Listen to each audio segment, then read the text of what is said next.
Hello, everyone, and welcome to Climate Swings, the show for people reaching for the next vine of climate and sustainability in their professional lives.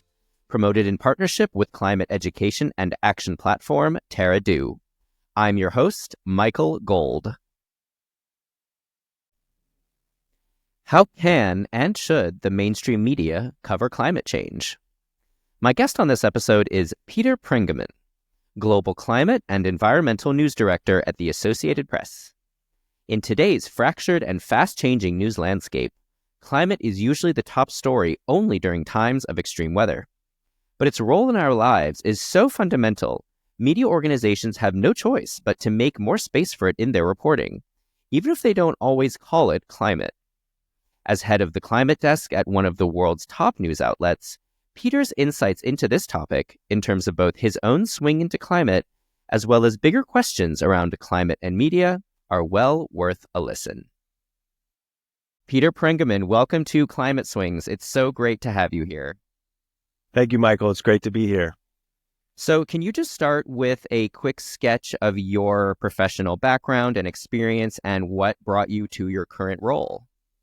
Yeah, well, I'm a journalist. I've been a journalist about 25 years and worked for the Associated Press 22 years in various roles. I've been a reporter in Oregon, in Los Angeles. I've covered, immigration as a beat reporter.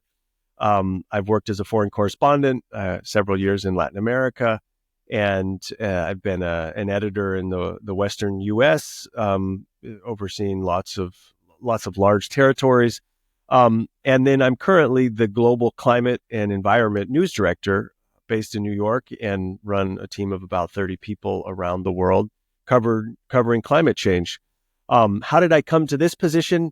It's been a kind of long and winding road, and one of those when you look back and you realize, like, along the way, you were gaining experiences that were going to help you do a certain thing in the future, but you didn't know it at the time. And so I guess I would start, early in my career. I was based in the Caribbean. I covered a lot of natural disasters, hurricanes and floods and a lot of death. And in those days, I'm talking 2003 to 2005, we covered these stories just as natural disasters, right? Without any real thought that humans were partially behind some of what was happening. And then over the years, I started realizing that there was more at work than just a really bad hurricane or, really bad floods. There were all these kind of issues that were part of it. Fast forward some years in my career, I helped cover the Gulf oil spill in 2010, just a ton of oil into the Gulf of Mexico, all kinds of destruction. And so that really helped me start thinking about environmental issues a lot. And then some years later, I was based in Brazil and would help cover the Amazon mostly from afar of deforestation, some of the longstanding issues, of course, that we cover today. And then the job that I had right before this one, I was based in Phoenix, Arizona. I was the West editor, and I oversaw 13 states in the Western U.S. And I realized I had become a climate and environment editor because I was working on so many stories about water and about drought and wildfires. So all of these things came together when AP was looking to start a climate desk in 2022. It was a very natural fit for me because I had all of these experiences previously. And the idea of starting a climate desk at the Associated Press, you said it started in 2022. What kind of were the considerations that went into it among the senior leadership? Was it basically the case that we needed dedicated reporters that sort of had climate just in all the headlines that they were writing? Yeah. So AP covered climate and environment before and covered it well, but it was all under the guise of the Health and Science Department. And so that coverage, while strong, was really focused on the science. And the science, of course, is very important. But I think there was a realization at the AP, as there has been at other news organizations, that climate had just become too big for just looking at it through a science lens, because it's something that really crosses into every aspect of our lives. And so the idea was to build a desk with expertise that could do a lot of stories on climate, help the greater AP do stories on climate, and try to make climate front and center of the report. So it's not just a niche subject, something that gets dealt with in an IPCC report or, a nature report, but something that we look at as part of our coverage every single day. And so that's been our mission the last couple of years. And I think we've really done that. Yeah, I mean, I guess because when you think of climate just on its face, it does sound like a science subject, right? But there are so many other elements of it. There's economics, there's sociology, obviously politics. So I guess how do you decide what stories are fundamentally climate and belong on your desk versus which ones might end up on one of those other desks? It's a good question. I think it's at least between editors, it's just a conversation of who is going to own a particular story. I mean, the stories today on fashion, on technology, on extreme weather, on insurance, all of these things cross into climate, and so there's a lot of kind of cross pollination of business reporters and fashion reporters and general reporters from around the world who are working on stories that have some climate element. And so our team will work with them on those stories just to make sure that the climate pieces are in there. And then also that we're telling stories in a really holistic way. One thing that's really important for our team is we really focus on people. Almost every story, we want characters. We want people who are experiencing climate change, whether they're, climate migrants in, some part of India or people in North Carolina who, or most recently Spain, where there's been some really strong rain and flooding, who are experiencing climate change, on the front lines, or people in technology or business who are working on solutions to climate change. Like, the stories have to be about people. And if stories are about people, it brings in readers. So I think if there were any errors of the past of just kind of journalism in general, it was 10, 15 years ago, making climate such a science story when it's really a people story. Yeah, and you as the head of the desk have to think about what kind of reporters you want where and what kind of expertise you want them to have. How do you sort of think about that in shaping sort of this global climate picture that the AP puts out? We try to think of our coverage in 5 buckets that, of course, then cross over into other things too. But we start really trying to think about it in 5 different ways. The first is extreme weather, right? You can't get away from this. This is the way that we bring a lot of readers into the climate story. You just see it differently if you're living through a heat wave, if you've been in a place that's really flooded. So we focus on extreme weather, and with that comes impact, human impact. We focus on policies at lots of different levels. Of course, at the UN level, the climate talks, the Conference of Parties, the things that are decided and negotiated, it's important. But policy on local levels as well, wherever there are like interesting policy stories, we want to cover them. We cover accountability. That's another area where companies, countries have made pledges, and we try to hold them to account of how much progress they've made towards pledges, or when there are situations where people just out and out lied or greenwashed. We try to do stories on that. So that would be the third. The fourth is solutions. Solutions are really important, I think, to our coverage. I think it's where the climate story really is. There's a lot of focus on solutions. And then the fifth one, green energy transition, which has a lot of overlap with solutions, but they're also distinct. And so if you take all of those things together, that starts to form like where you put resources and where you focus your stories, because climate and environment is this just massive topic, as you can imagine, and you could go down so many different rabbit holes that you could kind of get a little bit lost. So I think you have to, really kind of focus, and those are the areas that we focus on. Are there areas that you think that maybe deserve a little bit more attention? I'm thinking perhaps like agriculture, building, water, land use. Are there places where you think that you'd like to further cultivate the AP's climate coverage going forward? Yes. You mentioned agriculture. I mean, agriculture and actually water cut through all of those. We have two reporters in the U.S. who are focused on the intersection of agriculture and climate change, and so they do a lot. We have four different journalists in the U.S. who are focused on the intersection of climate and water. So those two areas, they come under sometimes accountability, sometimes solutions, sometimes those big buckets that I talked about. So we cover both of those areas pretty robustly. In terms of where else I would like us to go, I think I would like to see AP do more with weather. I just think there's just so much that goes on. We cover a lot of weather, a lot of the phenomena, the things that happen. We did a few stories in the Spain, story, which is ongoing, of the flooding, of looking at this weather phenomenon called Adana, breaking that down, what that is, the relationship to those floods with climate change.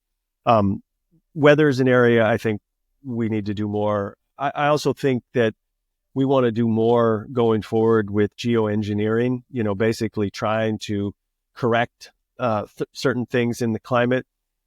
This is, of course, still very controversial. A lot of scientists are against this kind of thing, basically arguing that we just don't know the effects of, letting things into the air or into the ocean, and, trying to change the chemistries of things to combat climate change. That's true. But you really have started to see the last year or two that a lot of these ideas that were very fringe are now sort of getting more, kind of mainstream coverage. And so I think that's an area that, that we need to be focused on as well. Yeah. And when you look at the kind of people who engage most with your climate coverage, what kind of audience do you see resonates most? And is there a sense that maybe news organizations need to do more to reach unconventional audiences with climate stories? People that maybe aren't even convinced that climate change is a problem or that we need to do anything about it? We try to reach absolutely everybody we can. If you were to ask me who's your typical reader, I would say, I hope we don't have one. I hope it's just, across the board.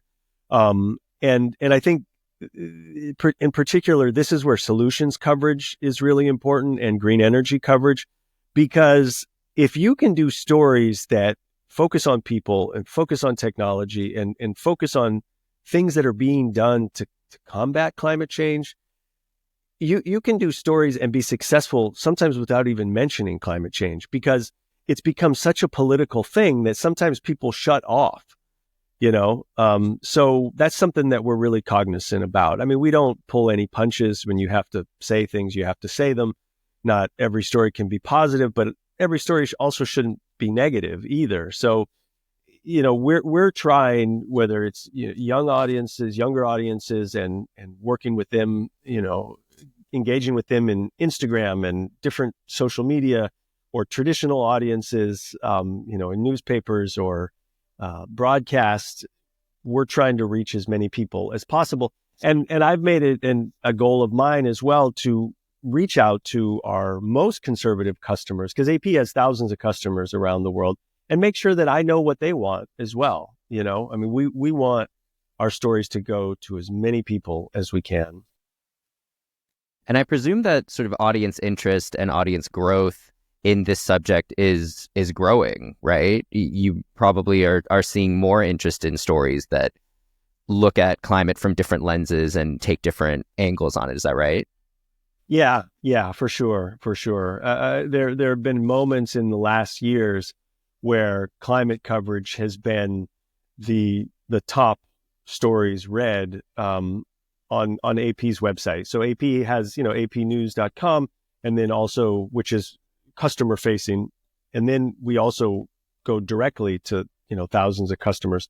And so we're able to track a sliver, the people who come to our website. It's harder to track, what all our customers do like around the world, but we can track who comes to the website, and often climate is, in the top 5, in the top 10 of stories, even during, very busy news periods. So yes, there is, I'd say, increasing interest in climate, in part because of what we've lived the last few years, with so much extreme weather.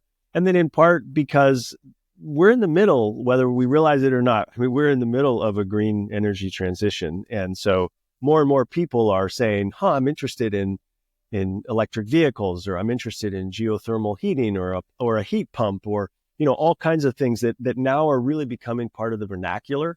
So all of that, I think, drives the interest in climate stories. Can you talk about some of your favorite pieces that the AP has put out in recent years? Some pieces that maybe surprised you or had an unexpected little tidbit that you didn't see coming? Boy, there's just so many. One, I'll mention a couple of things that we've tried to look at very broadly. We had a series a couple of years ago when we first started looking at climate migration, and we did 15 stories around the world, basically going places and seeing people who had been forced to move because of climate change. That story broadly, or that series of stories, I think brought a lot of readers into the climate story. And we still get notes about some of these stories because they were really well told human tales, visually driven. You see people, who are in their new places, or people who are in their old homes, or, being forced to move. Those were really, really poignant, that I think grabbed a lot of people. In a similar vein, I would mention we have a current series looking at what indigenous peoples around the world are doing to adapt to climate change and to combat climate change, because indigenous peoples really are on the front lines in many ways, and hold the keys, I think, to some of the best solutions. And there's a whole kind of a movement, we'll say, of getting land back. I mean, there's a land back movement, but just in general, I think increasing awareness of how indigenous peoples have managed land for thousands of years in very successful ways. So that's been a really interesting series, looking at different places around the world where people are part of that solution. But then in terms of big historic things, I guess I would mention last year in Dubai for COP28. The world agreed to transition away from fossil fuels. And there are people who will say, well, boy, that's like 30 years too late, and it's it's just talk. And those arguments are valid, right? I think there's validity in those arguments.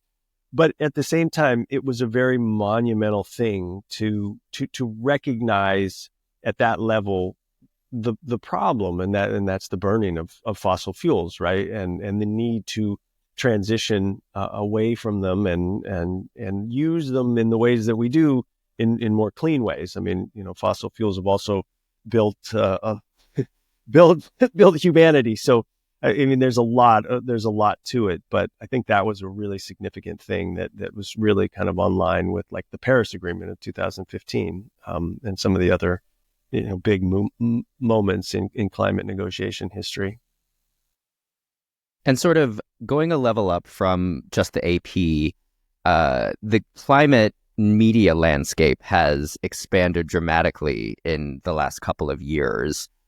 How do you see this landscape taking shape in terms of both legacy media that are adding climate desks like the AP or doing more climate coverage, but also kind of among the more niche players, the more specialized players in climate coverage? I think for journalism organizations, no matter their size, there's no getting away from climate. You have to cover it in one form or another. So I think you'll see more growth in climate desks and in that focus in the years to come. At the same time, though, because climate is becoming such a central story to so many things, I think you'll see more climate editors and climate reporters kind of integrate like further into different news organizations. So, in other words, you'll see an increase maybe in the next couple of years, I think, but you'll also maybe some years from now start to see a little bit of a decrease just because it's so central to what we're all covering anyway, and I think at a certain point, people who are not comfortable with the climate story become comfortable with the climate story. We've had many of them the last several years, and I think those have been some of our biggest successes of when our team works with people from AP around the world who have not necessarily covered climate change, but they're interested in something, and then they do a story or two, and they're like, wow, okay, I can really see how these stories are compelling. And what do you personally read to stay up to date on things? I know as I mentioned, there are a lot of smaller, more niche climate media organizations. Are there any that you feel like are doing a really standout job that you want to mention, or anything else that you want to say about how you keep abreast of latest developments in the space? There are many people who are doing great jobs. What do I read? I read absolutely everything that I can. I read of course, the New York Times and the Guardian and Reuters and The Economist and Covering Climate Now. I read various newsletters, the Society of Environmental Journalists. Read Carbon Brief. I'm sure I'll get off and think, oh, man, I should have mentioned this or that group, but there are many who are doing excellent work. And for me, it's really important. I spend a good amount of my day, each day, really seeing what is overall in the landscape, just to make sure that, we're staying competitive. Yeah, and being on a climate beat, you're obviously dealing with a lot of very dark stories, a lot of very troubling stories. You mentioned solutions-oriented journalism, but how do you keep yourself motivated? How do you prevent yourself from just feeling like there's nothing we can do or the path ahead is just too dark to contemplate? I think there are a lot of things. If you look back, say even 10 years ago, and you looked at the models of CO2 into the atmosphere and other greenhouse gases, and the warming that we were going to see, they shoot up like this, right? I mean, and you can, all kinds of different models, you can see that we get to 4 degrees increase Celsius, which is just catastrophic for human life. If you compare that today to those same models, it's vastly different. Now, is it that we've done such a great job at bending the curve? Humanity's done such a great job that we're going to be able to keep in line with the Paris Agreement of 1.5 degrees, like not to go beyond that of warming? No, we're not. I mean, we're on track for more than that. 2 degrees, 2.5 degrees in the next, we'll say 60, 70, 80 years, depending on the model. But when you see those things and you think about it, you realize that strides are being made, right? That that the big picture may feel negative, but there are really positive things that are happening. If you look at electricity generation as another example, in 2023, 30% of electricity generated around the world was generated by renewables. So there are major things that are happening that are starting to shift away from a dependence on fossil fuels, away from fuels that really contribute to climate change. So there are positive things, and when you meet young activists, and they're also, and you see the work that they're doing, and you meet people who are working on different technologies that are really trying to confront these issues. of course, there's greenwashing. There's a lot of, there's a lot of noise that you have to work through. But there are many positive things that are happening. And so I think for me, I try to keep all those things in perspective, and not fall into just the gloom and doom. And even if it was just gloom and doom, I mean, I think as a journalist, my job and my team's job is to not to tell people what to think, but to help them know what to think about, And so that's kind of where the limits, I think, of the role of a journalist come in. We're not advocates. I'm not here to say this is the way the world has to move, or this is the fuel that you should use, or you shouldn't eat meat, or I'm not here for that. That's that's not my job. That's not the role of journalists. And because if we go that route, then people won't believe us or trust us. Yeah, and thinking back earlier in your career, you mentioned that climate coverage sort of started to seep in without you necessarily seeking it out, right? When you were covering the Amazon in Brazil, you were covering the American West. Was there any kind of moment that you started thinking, wait a minute, I am a climate journalist now? And how did that gel with the sort of external environment and the discussion around climate change? Because for a long time, people just weren't really talking about it. It was not part of the major discussions at a policy level or at a social level. So if you could talk about that evolution in a little bit more detail, that would be pretty interesting. I think the time that I realized it probably was working on stories around the Colorado River basin, because the situation today is dire, though perhaps a little bit better than it was a few years ago when I'm talking about when it was just a point where, like, there are parts of it where the river wasn't flowing. I mean, and so then you try to back up and you say, okay, how are we going to get water for 40 million people that this, supports? What's the future of farming? Because, so many farms are dependent on the Colorado River. How do indigenous rights fall into all of this? Because they were left out of the Colorado Compact.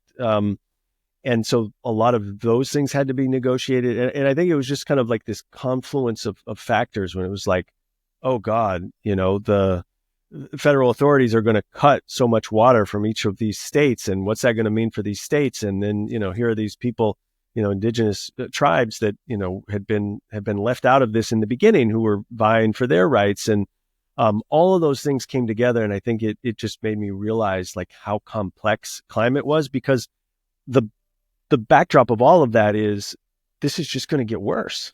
It's like, this year is bad and the authorities will do it, but what does this look like in 5 years or 10 years or 15 years? And so I think that it was probably in, that year-ish, we'll say in, I don't know, 2021, 22, that I realized something had changed for me in my interest in this, that something huge was happening. And that's, of course, climate change, which I knew, but, sometimes when you work on things, you realize, like, how important it is to you. And in terms of the climate journalism workforce, what kind of trends are you seeing? Is it just an expanding pool of people that want to get into this space, that want to cover climate stories? And especially in terms of the evolution that sort of you went through, where they maybe were covering something else and then they started, a light went off over their head and they realized, wait a minute, I'm kind of a climate reporter now. Are you seeing that trend increasing as well?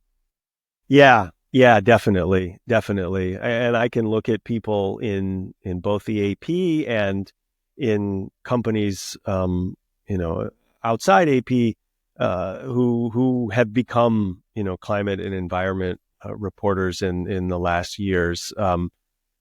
And I think you're going to see that continue. I also see a lot of the young people coming out with much more experience, in climate coverage, or at least like climate foundations coming out of the university, certainly than I had, and a lot of journalists had or didn't even have, right? And I think that it's to the point where every journalist at some point in their career, I think, is going to cross into climate stories, no matter what you cover.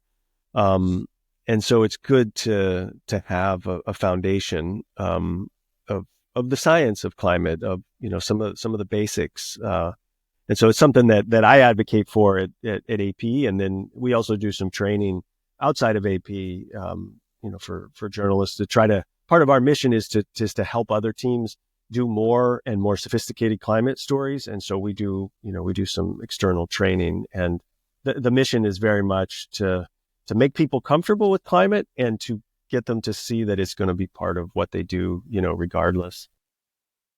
Yeah, I was going to ask about training specifically.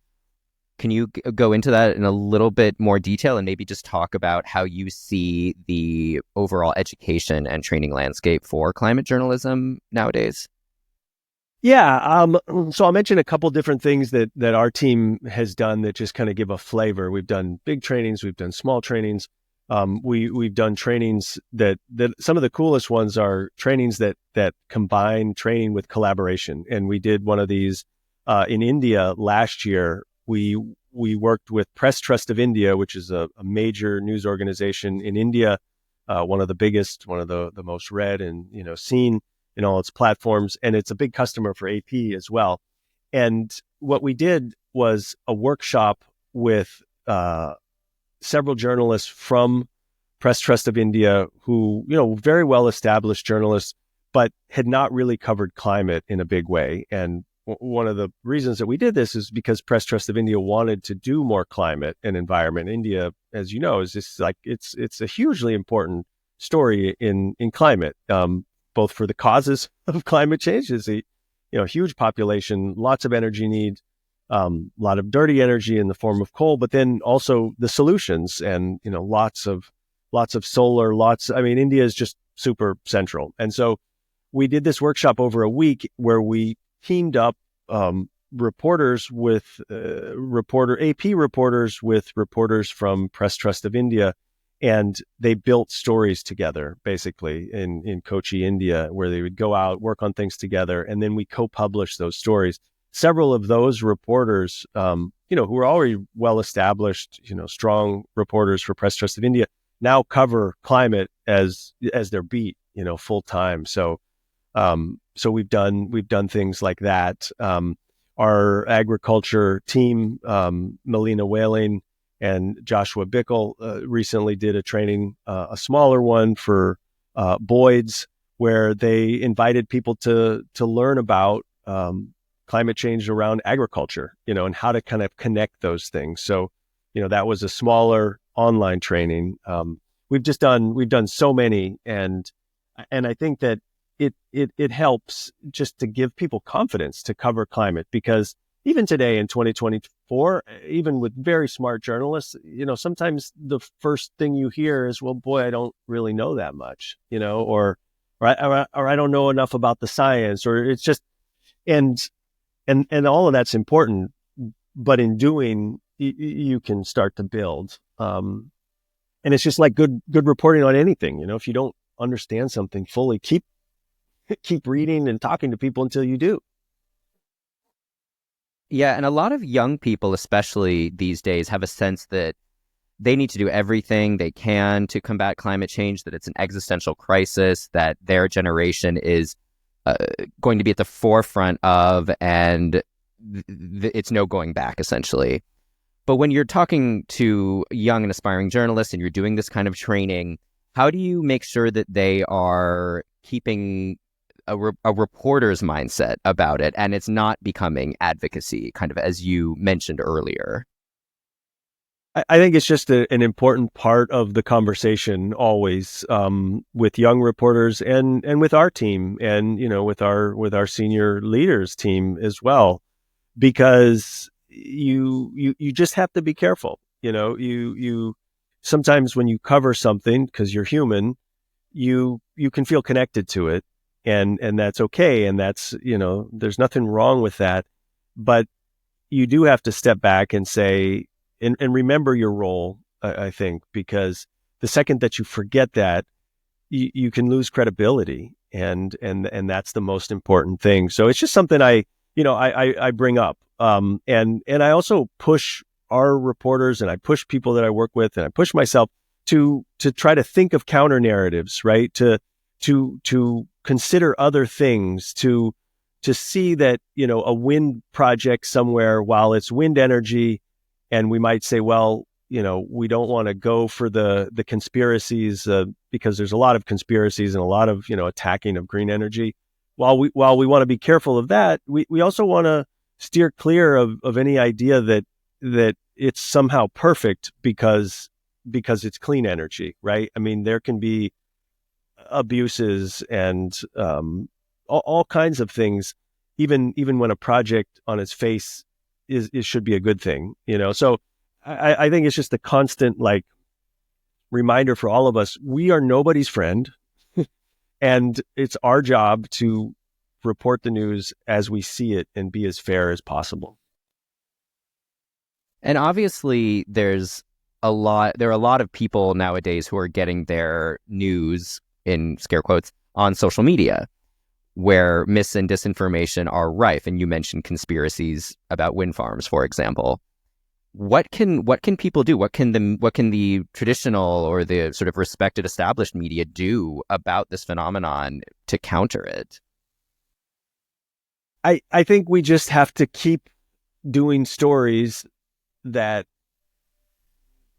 debunk it. I mean, debunk them. There's no, there's no magic. There's no other way than to just keep doing strong journalism and putting that out over and over, and hope, of course, reaching new audiences, getting people to engage in different ways. I mean, you don't want to just do it old school style, but the basics are the basics of journalism, and to keep those out there. And then when you have a chance to engage with people, I think that's important. You have to be careful, because sometimes people will, take something that you say online or social media. You've got to be extremely careful. But if you put out a story, as we did, for example, earlier this year, we put out a fact check story looking at what we knew about whales and offshore wind, because there are plenty of people, the former President Donald Trump in the campaign has said several times that wind is hurting whales, right? And this is something that people believe. And so we did a fact check story that looked at exactly like what we know and what we don't know. And the upshot is there's really no evidence that whales are being hurt in big ways from the sound of offshore wind. But there's still a lot of studying that needs to happen, and there's a lot of things that we don't know. And so anyway, we put out this story.